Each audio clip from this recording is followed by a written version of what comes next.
bhavatu sahanau bhunaktu saha viryam karvavahai tejasvinavaditamastu ma vidvishavahai. Om Shanti Shanti Shanti. Hari Om Shri Gurubhyo Namaha. Hari Om. Okay, so I'll do the Shanti part of this Upanishad.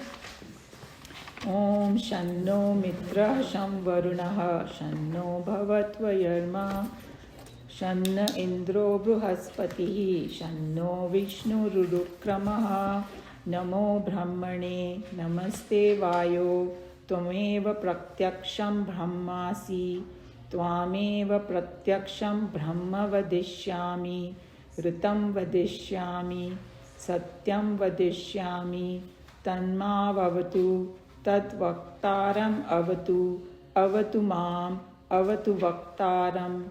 Om Shanti Shanti Shanti. So the last Anuvak section got finished because they were teaching the students how to meditate, and they gave them 5 different things to meditate upon as a practice. And sky is the limit, what you want to meditate upon, as long as your purpose is served, concentration and go higher and all that. And then, so this is a new section starting now. So what is in this section? This is what they want there to do japa on. We all know what japa is, right? Repeating something, and there is a whole purpose behind it. But what are they saying in there? Because even what you say in your japa has a huge significance, right? So let's see this verse. Yaha chandasam rushabha vishvarupah chandobhya ati amrutat sambabhuva sa ma indra medhaya sprunotu amrutasya deva dharano bhuyasam shariram me vicharshanam jivha me madhumattama karnabhyam bhuri vishruvam brahmanah koshosi medhaya pihitah shrutam me gopaya. This is so long, right? We are not used to this long, but we'll see. Yah is he who chandasam, among the sacred hymns of the Vedas, all the shlokas that they are there. Rushabha, preeminent, जो उसमें पहले आता है. विश्व रूप, manifold, उसके कई रूप हैं, that's what it means. Chandobhya, from the sacred hymns of the Vedas. Adhi is above, Amrutat, from the immortal. Sambhabhuvaha, sprang up. Saha is that. Ma is to me. Indraha, Indra. So now I wanted to just, I don't know if you guys already read it, but whoever read it will know. The moment you say Indra, we think Indra Bhagwan.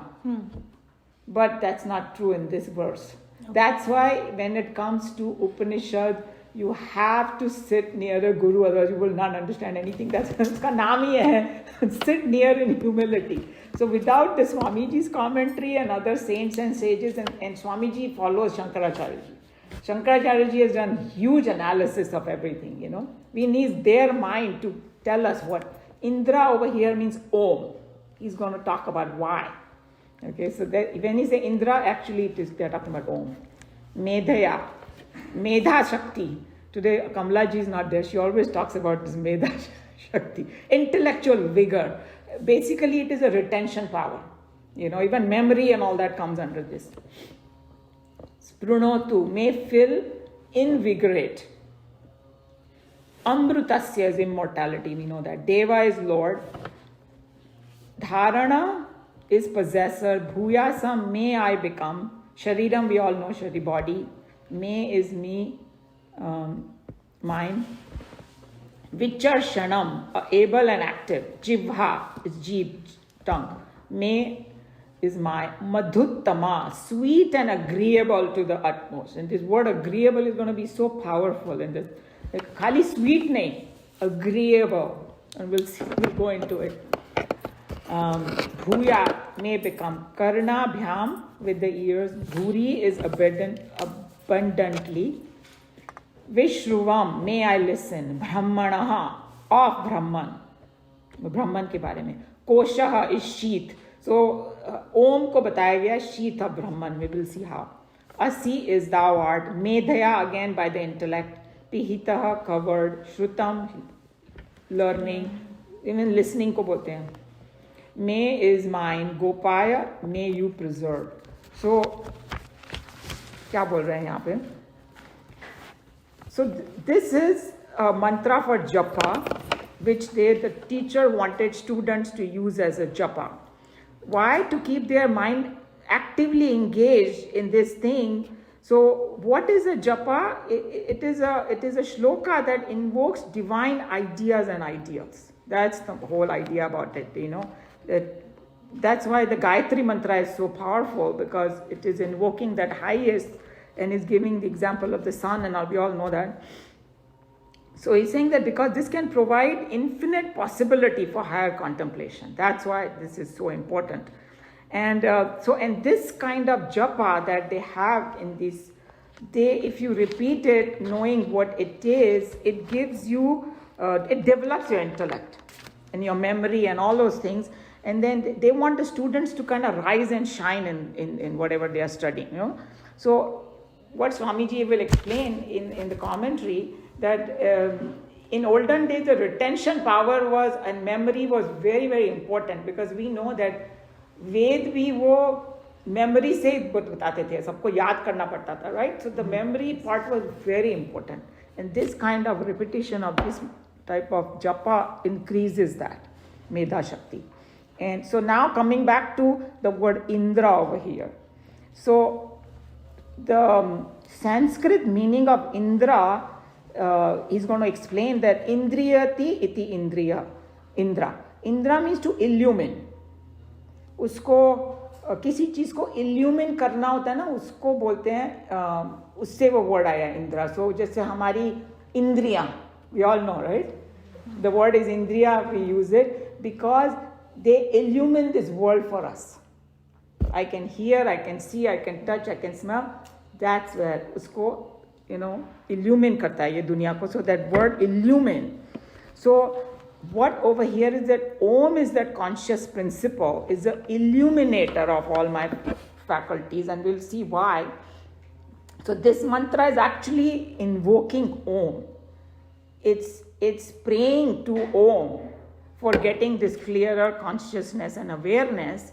And then we know that whoever was done Mandukya with us, that Om is that symbol, like you were saying, of that. It's a very, very powerful symbol, because there is so much in that Om, and you have to study that Upanishad to understand what they are trying to say, because A, U and Ma represent waking, dream and deep sleep. And our experience is all, and they say there is something beyond it also, that also Om is there.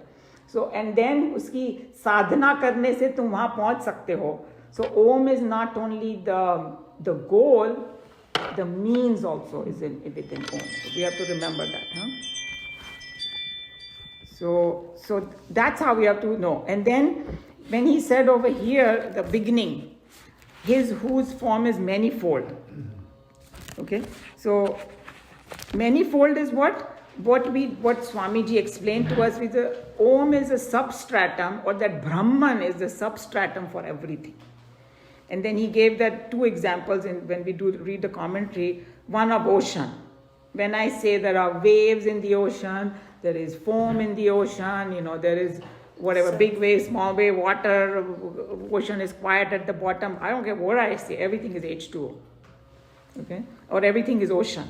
Or if I say ornaments of gold, whether it is, payal is there, or earring is there, or some tiara is there, everything is gold only. So that way, same way, this Om represents that Brahman, which is a substratum of everything. So this infinite, immortal truth he's talking about is all pervading, and he's saying in this verse that is the theme of the entire Vedas. No matter what portion of the Vedas and he's going to explain that the Vedas have 4 different portions. In the beginning, they are, looking at the nature and they are saying, singing the glories of nature. वो कहाँ से आया है? वो glory भी वो Om से आया है. Well, Om is meaning Brahman. When we say Om, Brahman. So everything, the theme of everything, including Upanishad, Bhagavad Gita, and if you really talk about it, even Ramayana and all that, they are telling you the story, but they are giving you all the highest knowledge in there too. Everything is Om. So invoking and addressing that Om, the student is asking. What are they asking? They are asking that fill me with intellectual vigor. Same like Gayatri Mantra. Exactly same thing that over here. And then next what he's asking, he's not saying ki khali mera buddhi thik kar do. I want a healthy body too. Without that, nothing's going to happen. So he's asking for a healthy body with a healthy mind. And then the most important thing, you have healthy body, you have intellect, but you don't have a sweet speech. Nobody's going to listen to you. And that agreeable means you cannot be fanatic. You got to listen to the other person. And then, ye nahi ki bhai, my way or the highway. No, agreeable. अगर किसी को समझाना भी हो तो प्यार से समझाओ, that kind of stuff. So he's asking for that from that Om. So listening capacity and everything comes under that. But when you say agreeable, many different things come under that. And then he's not just satisfied that मेरे को सब कुछ पता चल जाए. No, he's saying give me the capacity to spread this knowledge to others, not just keep it to myself. He's not satisfied with, and many instances are there when you see the biographies of different saints. Like I remember. When you are full, so it is बह जाए. True. लेकिन कभी-कभी क्या होता है कि like Vivekananda ji के साथ भी वैसा हुआ, योगानंद जी के साथ. खुद ही निकल जाता. True, but they were very reluctant to come abroad. Yoganand ji definitely was. Because, he thought, मैं हिमालय पे तपस्या करूंगा. तो उनके गुरु ने बोला, why you want to be so selfish? Do you know that your capabilities, not only capability, your bhakts are waiting over there. पता नहीं पुराने जन्मों के तुम्हारे लिए इंतजार कर रहे हैं कि तुम उनको guide करो, Or after reading that book, there was a whole conference at the higher level. उन्होंने पहले ही select कर लिया था इनको. कि इनको भेजा जाएगा अमेरिका. तो it was not his wish, it was his guru's wish. And then Prabhupada ji, he came when he was in his 60s in a boat. Because his guru said go and spread the word. And poor man comes here in New York and there's all these drug addicts. All that. He's among them. And say, इनको कैसे समझाऊं मैं? And then he said, Acha, what do you like? I like dancing. What do you like? I like food. I like music. Okay, come to me. I'll give you music. I'll give you this thing, food. I'll give you everything. You just do this, what I'm telling you. Then that's how he converted the drug addicts into devotees. Unbelievable. So that's what he's talking about. That spread his knowledge to others, just not keep it to himself. He's asking for that. And then obviously we saw that how he's giving equal importance to physical health and intellectual accomplishment, both. And now coming back to the last part where he's saying that, ये जो ओम है ना उसको container बोला गया है ब्रह्मन का.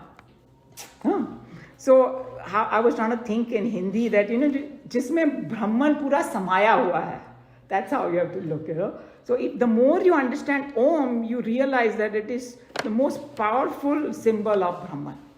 That's why I think when you were saying that some people just worship that and there's a whole sadhana you can do with Om and reach the highest. Because if you have to understand what it is. And then Swamiji is such a brilliant person. He said, it's why they are invoking the Om, because he's saying just like you say, wo chai ka cup lao. We are not interested in the cup, you're interested in the chai. But what do you say? Chai ka cup leke aao. Or ink pot, bring me the ink pot. Yeah. Hey, you are interested in the ink. But ink has to come in a container. That's what it is. So when he's asking, you have to think of what is in it. So, this is what it is. And so basically, this whole verse it tells the student how they should plan their career, of what they wanted to do in those days, obviously. How they should get fulfilled by asking for all these things, So the whole summary of it is that the person's intellect should be developed, mentally he should be ready to acquire and have a sweet speech, have a robust health, and he will be ready to even understand further what the teacher has to say. ये सब पहले मिल जाएगा तो वो he will be a very fit student also, So both ways. He is asking for the future, what should happen, and now what I should get. Everything is contained in this. So this whole concept, any question, comment on this? Only one question here. When जब आप ओम की जाप करते हैं, you are not asking for anything. Your memory, your health happens to you. So see, not everybody is at that stage. कि भाई मुझे बिन मांगे सब मिल जाएगा, इतना बड़ा सरेंडर वगैरह तो अभी सभी के पास आए नहीं. These are beginning students. Remember, that's why they had all those different meditative things. Even progeny पे उन्होंने बोला meditate करो. So we have to give a little leeway, to the, hey, begin like this, then you will, जो वो आपकी surrender की बात करे वो सबसे हाई वाला सरेंडर है. जैसे बच्चे से कहते हैं कि तू ये कहेगा, ये सुनाएगा तो chocolate. Right. You know what our teacher used to say? Our teacher used to say, does a 2-year-old have to, not 2-year-old, तो वो इतना बोल नहीं पाएगा. 3-4 साल का बच्चा बोलेगा, Dad, you better go to work tomorrow because you have to bring bread on the table. You don't need to tell that to Dad. Dad को पहले ही बहुत tension है. But that's what we do when we are asking for things, as though God doesn't know. But why we do that? Because we are asking for wrong things. Right? कि मुझे हम लोग का लगता है ये मिल जाएगा तो वाह क्या हो जाएगी मेरी लाइफ. ये नहीं मालूम कि ये मिल जाएगा तो कुछ और गलत होने वाला है. He knows. So that highest surrender comes only when you think, oh, God knows what is best for me. Whatever He gives me, if I take it with grace. Yes. It can be a horrible thing that may happen to me. But there is some reason behind it. इतना surrender अभी ये बेचारे students में आया नहीं है अभी. ना हमारे में. हमारे में भी नहीं है अभी तक health. Even if bad things happen. Then later on you say that was a blessing in disguise. Yes. Yes. Like sometimes, I want this thing so bad, but when I get it, I lose its appreciation. But for a long time, if I don't have it, फिर जब मिलती है तब भी अपने को अच्छा लगता है, right? So it's like, why God is not giving me this? Maybe He wants you to appreciate it a little more. We don't know. Amitabh Bachchan on का करोड़पति पे आता है ना. हाँ. So he was telling about his dad कि एक बार he could not go to a play, he was sick. His dad came to the hostel and he was sitting next to him. So Amitabh was regretting कि मैं उस play में होना था. So उसने कहा whenever your wish comes true, then it is your wish. When it is not coming true, it is God's wish. Absolutely. That is a higher surrender. True.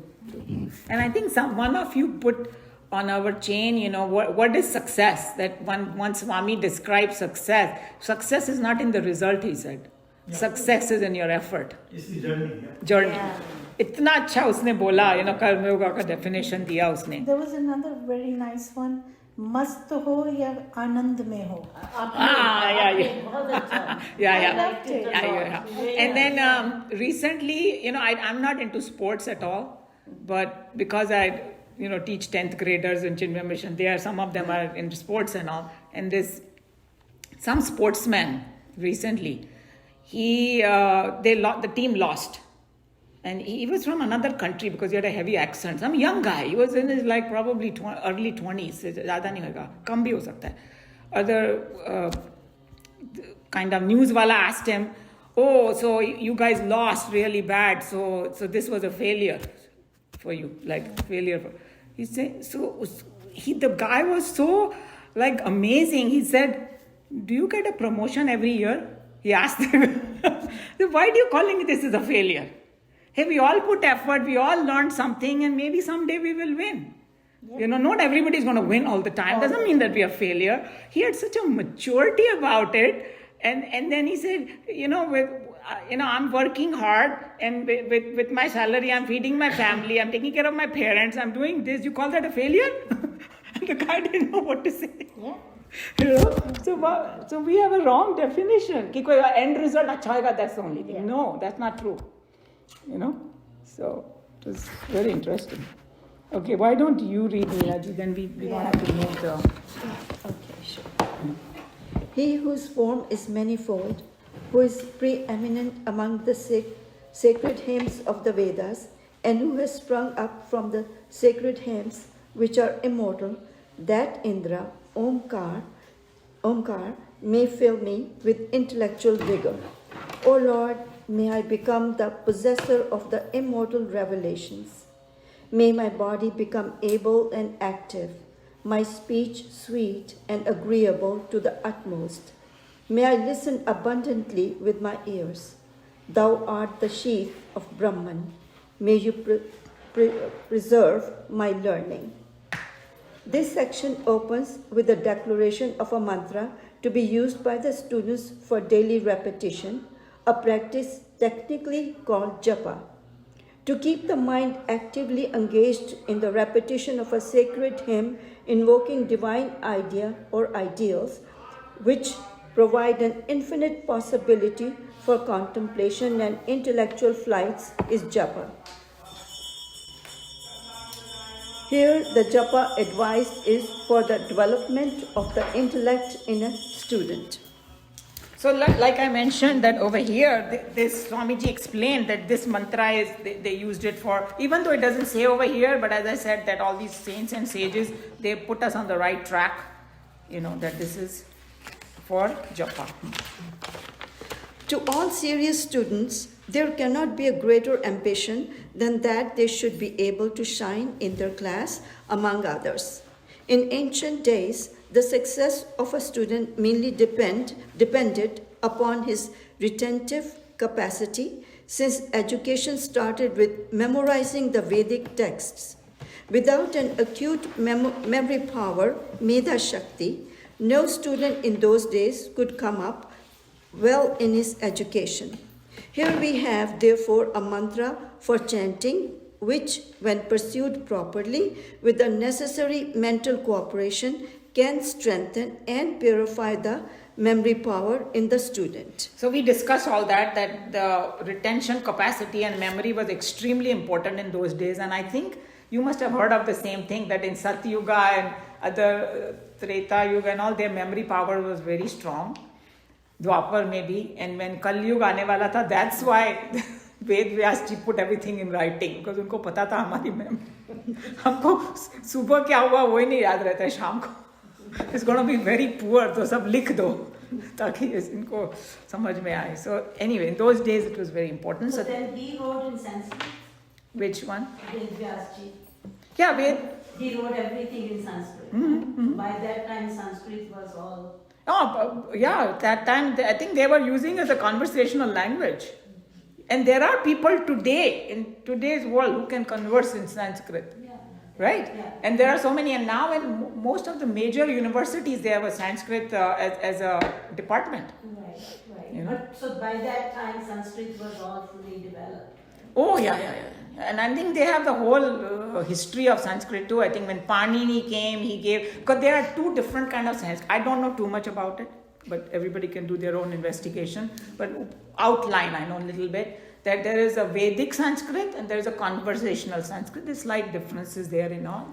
And to me, I don't know Sanskrit. I did not study it thoroughly ever. I had just maybe 1 year, 2 years in high school, and I was not very fond of it at that time.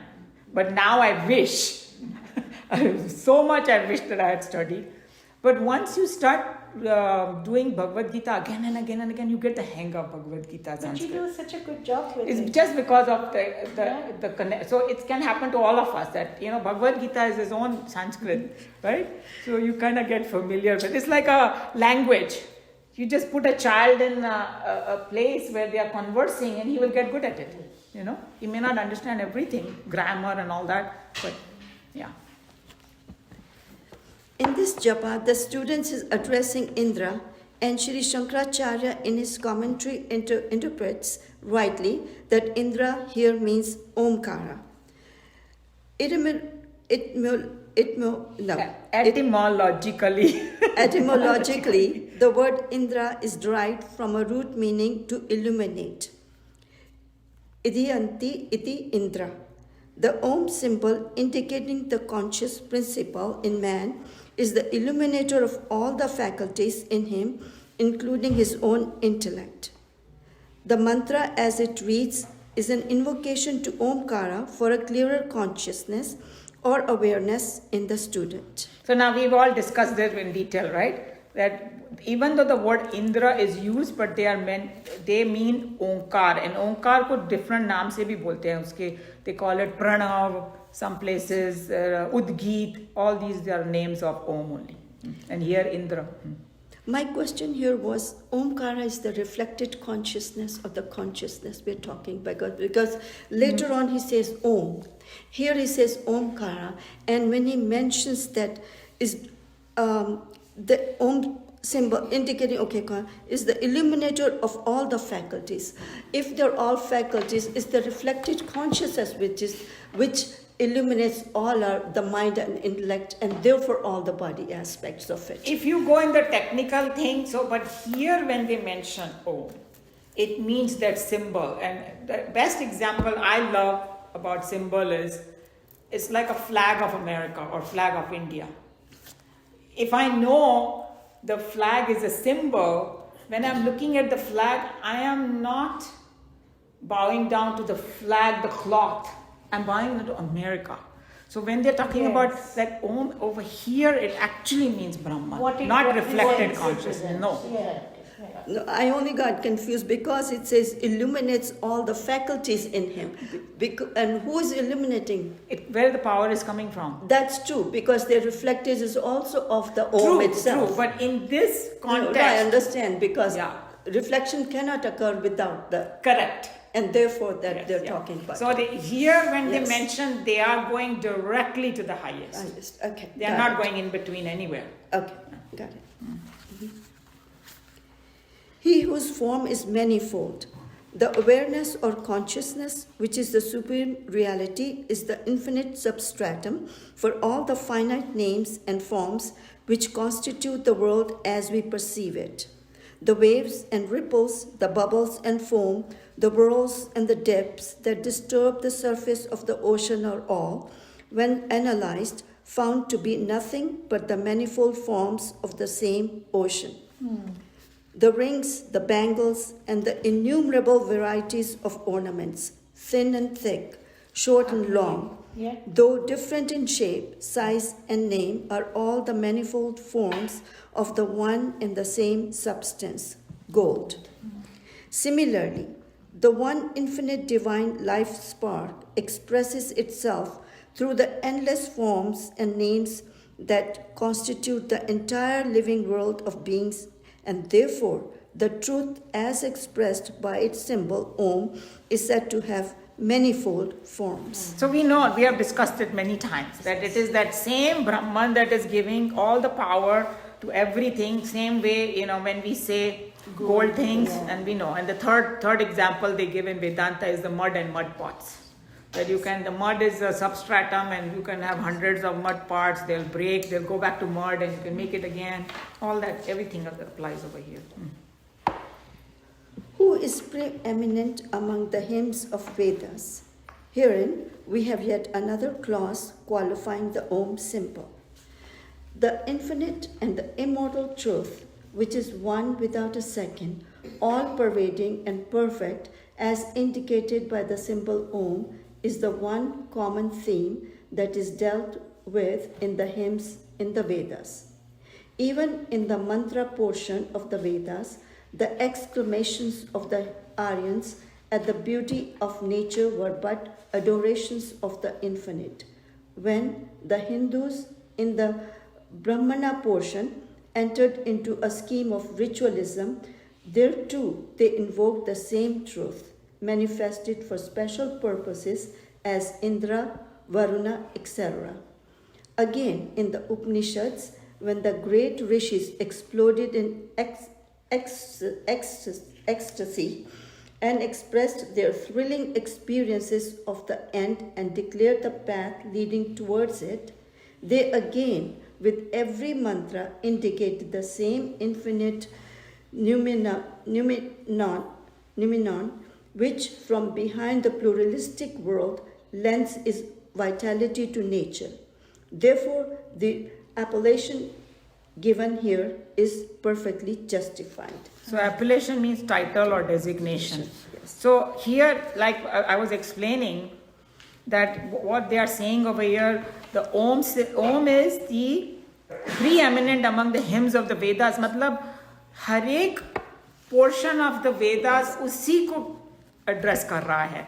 Because then he divided it into this 3-4 different sections. Mantra section, there's a beginning of the Vedas, they call it the exclamation of the Aryans at the beauty of the nature. Unhone shuru kiya because that is the easiest to connect to, right? When I'm looking at the sky and the horizon, where did this come from? The stars, and now more I find out about stars. And then recently we are in some scientific group, and I don't know how accidentally I got into it because of Bharat. Somebody put ki ek cell mein kitna information hota hai.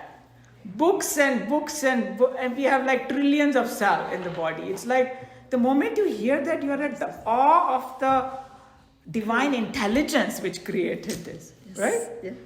So just same way when we looking at, just look up and you will get amazed. Hey, where did it all come from? That's how they started in Vedas. Even that, all the power is coming from that Brahman. And then the next thing was the ritual that you were talking about. Ritual is nothing but it's the second portion of the Vedas, and this is just to concentrate, dramatize, give us something to hold on to move higher. And then that is called Brahmana portion of the ritualism and all that. And then the third one was Upasana and all that, and then comes this Upanishads. And the Upanishad, they found the final goal of humanity, exploded in ecstasy, thrilling experience of the final thing. Declared the path also how to get there. That's another thing they're talking about. Everything is contained in this Om, and that's why it is like that. This is a very symbol of that Brahman, which they are invoking. And by invoking the symbol, actually they are invoking Brahman only. So this is the preeminent among the hymns of the Veda. That's why he's saying it. So there are 4 portions in the Vedas, right? Mm-hmm. So each is invoking Om in each one. Unke piche wo Om hi hai, right? Om hi hai, Yeah, that's right. what they're saying. Exactly. That's why they call it the sheath of Brahman. Yes. It's a container of Brahman or sheath of Brahman. So that's why I was trying to think, pure usme wo samaya hua hai, just like the flag, If I know what America is, the moment I look at flag, all those feelings come out. Absolutely. Of the freedom and this and that, and everybody sacrifice. Very emotional. Yes. Very emotional. Yeah. The more you know, the Yeah. more you will Yes. feel that way. Yes. Yeah. And especially when you see it in a foreign country, there's something that happens in Right. So the same way, if you really know what Om is, it's supposed to give you that same kind of feeling. Actually, I have to tell you this Dristant. I like this Dristant a lot. So it seems that there was one, fellow who goes to a Swami and tells him, tell me about God, So, थोड़ा शांत हो गए वो. उन्होंने बोला, राम का नाम लो. What do you mean by Ram का नाम लो? I'm telling you to tell me about God and say Ram का नाम लो. तो फिर उन्होंने उसको बोला, तू एकदम बेवकूफ़ है. उसको कुछ ऐसे बोल दिया. उसको इतना गुस्सा आया. मेरे को कहते हो कि I'm so बेवकूफ़ or stupid or this thing and all that, Why are you telling me all this and that and all? बहुत emotional हो गया. तो उसने बोला, अच्छा मैंने तेरे को जब बेवकूफ़ बोला तो इतना तेरा वो इमोशंस आ गए. अरे राम के टाइम पे राम का इमोशन आना चाहिए था. जाके पता कर राम कौन है. I thought this was such a great dristant, right? That he just didn't know that Ram is talking about, that it's a container of that Brahman. That's why go and understand, do the japa of Ram. Maybe you will get something. So that's what it is, that how the container can take you to that. Okay, where are we? Who has sprung up from the hymns? This intellectual recognition of the all-pervading reality is gained through a study of the Vedas, and thereafter, to a seeker, the same Veda prescribes the means by which he can pursue his pilgrimage towards this self-discovery. And again, the same Veda exhaustively deals with the methods of removing obstacles on the path of the seeker. Therefore, it is but a beautiful way of expression to declare the truth symbolized by Om as having sprung up from the hymns. So he already gave all the 4 things that happen in all these scriptures, including Bhagavad Gita. The intellectual recognition of the all-pervading reality is gained through the study of the Vedas. Veda mein bolo to Upanishad and ye bhi aa jayega, Bhagavad Gita. Then all the different scriptures. So he's saying that it also not only tells you to intellectually appreciate what the Brahman is, but means to how to get there in the pilgrimage. That's why even Bhagavad Gita is called Brahma Vidya and Yoga Shastra. Brahma Vidya means the knowledge of the Brahman. Yoga Shastra means how to get there. Okay? Goal. What is the goal and what's the path? Yes. Goal. And Om is the same way. Om is all the experience of the world, what is beyond, and how to get there. Everything. And then he says that again the same Veda, methods of removing obstacle in the path. So खाली path बता देना भी enough नहीं है. उसमें क्या क्या मुश्किलें आएगी उसको कैसे पार करना भी बताया है. भगवद गीता में भी ऐसा ही है. In fact we saw that he already said कि क्यों नहीं सरेंडर करते हैं. He gave so many different reasons and we can say okay I fit in this one, so I got to fix this, or the way another way of looking at it, the GPS these days tells you all the roadblocks. Hey, there is an accident, bypass if you want to go faster. That same way, it's like a GPS to reach there. And therefore it's but a beautiful way of expressing and declaring the truth is simple way. And that's why it says sprung up from the hymns, because the hymns are telling you everything together. Addressing this Om, the name of the infinite, the student desires that he must be filled with intellectual vigor so that he may be able to understand, at least bring within his intellectual appreciation the deep significances of the immortal revelations expounded in the Veda text. Not only is it sufficient that he is provided with a wonderful intellect capable of grasping and retaining the silent import of the pregnant Vedic words, but also that the Aryan student is not satisfied without acquiring a healthy life in his body and a sweet and agreeable way of expression in his speech. No student in the Vedic period seems to have ever misappropriated knowledge with an intention to hoard. His charity is so divine and the theme of his study so inspiring that he feels himself fulfilled only when he has disseminated the knowledge he has acquired from his teacher far and wide. So this is basically again summarizing the whole thing, that what they're asking. First they are asking that he should be filled with intellectual vigor to be able to understand, and at least intellectual appreciation to start with, and then obviously the correct import of the Vedas, yani ki galat kuch sikhe. And then after that he's saying that, hey, I want a healthy body. We already discussed that, and the sweet and agreeable speech. And then he's not satisfied over there also, because he just doesn't want to hoard and sit with it. And sometimes whoever, all the saints and sages, unke guru ne unko, thodi jhaad lagayi, bole jao, karo. You cannot just sit. Or sometimes they got the divine inspiration themselves, like it happened with Chinmayananji. With Chinmayananji, little bit opposite happened. His guru was more, Tapovan Maharaj never came down, and he had very few students. Ikke dukke, because the conditions were so harsh over there, nobody could survive. And he was very strict, it seems. He was very strict. So Chinmayanand ji ने सारा discipline किया, but उनके मन में आया कि मैं जाके जन जन को सिखाऊं. He got that inspiration. He's saying, my God, because he himself was, educated in English and this and that, and he said, people are just completely lost it now. Probably he saw that they're just doing ritual, they're not studying the Vedas, they're not doing any of that. So he wanted to do that.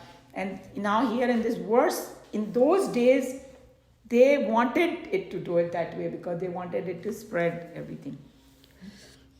Just had a question. I mean, these are students at the moment, and they want to, spread the word.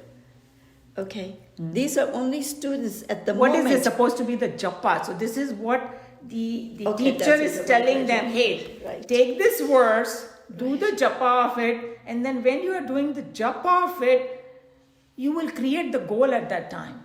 Okay, this is what I need to do. Because if you ask a very early student, he doesn't know what his goal is. Somebody going in the kindergarten doesn't know that one day he has to go and work or do something, right? So put it in the right context that what is happening here. Teacher is giving them already some indication what you have to do. Right. No, I was thinking, how can they teach? Because they're still students. No, it is the mantra, it's the japa that is This is something in the future that is to be done. But they are teaching them already that, hey, you should have a healthy body, you should have a healthy mind, you should have all this. Then you get this knowledge and go tell everybody else. Yes. Like our teachers used to say, if you get a thali of laddu, you want to eat and you want to share it with everybody. Yes. Good. Okay. One more question. I think we missed something here. What's the importance of saying that it says, therefore it's a beautiful way of expression to declare the truth symbolized Previous as paragraph. having sprung up from hymns. What is, there was, hymns were in the Vedas. And at that time in the Vedas, Om word was not there. Is that what it's saying? No, it's just way of saying कि ये ओम जो है ना, ये जो वेदों को पढ़ेगा, समझो, suppose I don't know anything about Om, suppose, then I'm going and I'm starting with the beginning portion, mantra portion, and then the ritualistic and all that, and then I will get the whole picture as though it has sprung from there. Then I will grasp it completely. That's all they are trying to say. No, that's fine. But I'm saying that the word Om, if from what it says here, it seems like it was not mentioned in the Vedas at that time. Maybe that's what it is. No, now I don't know the exact sequence, but Om is like inherent in all the Vedas. उनके तो मंत्री Om से शुरू होते हैं भाई. Well, that's what I thought, but I'm saying where this one is saying. When they say something is. Okay, when you're looking at this, you're just looking at the very word meaning of it. Don't go by the word meaning. No, not word meaning. I'm saying was word Om. Mm-hmm.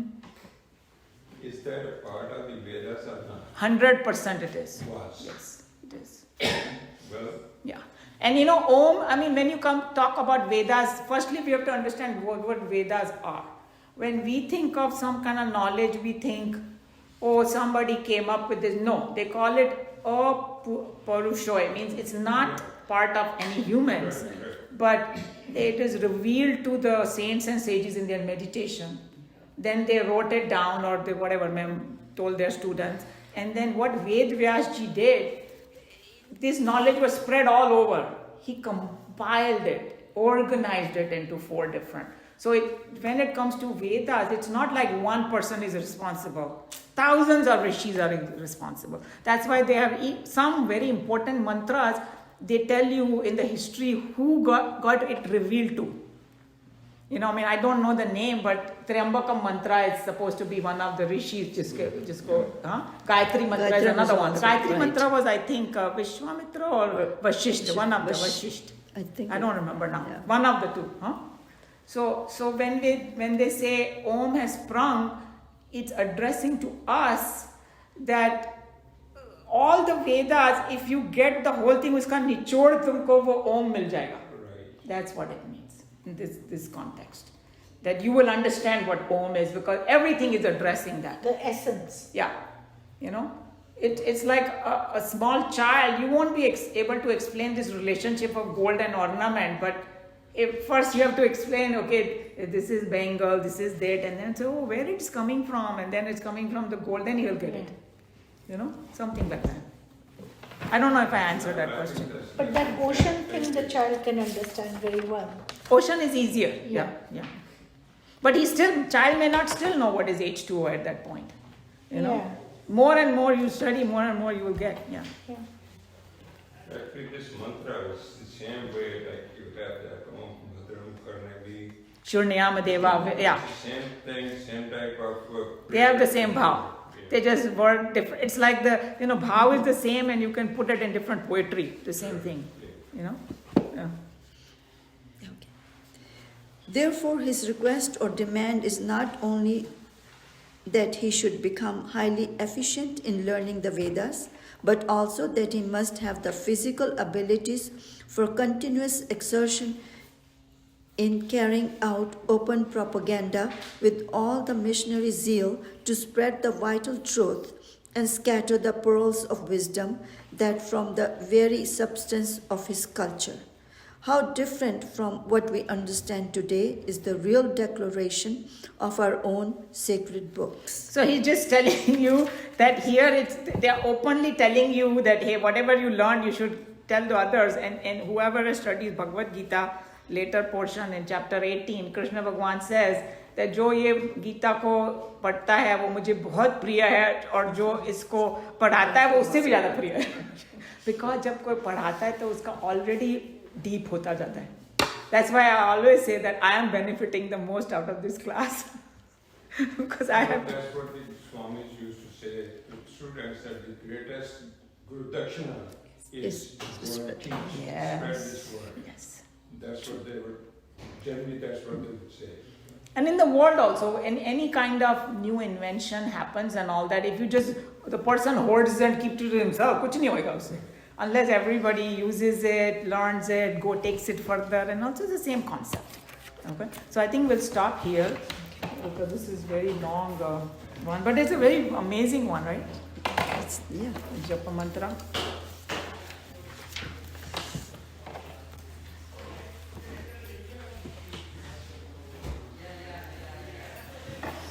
Okay, so I'm going to do the closing prayer. Om Sarve Bhavantu Sukhinah, Sarve Santu Niramaya, Sarve Bhadrani Pashyantu, Ma Kaschit Dukha Bhave, Hari Om Shri Gurubhyo Namaha.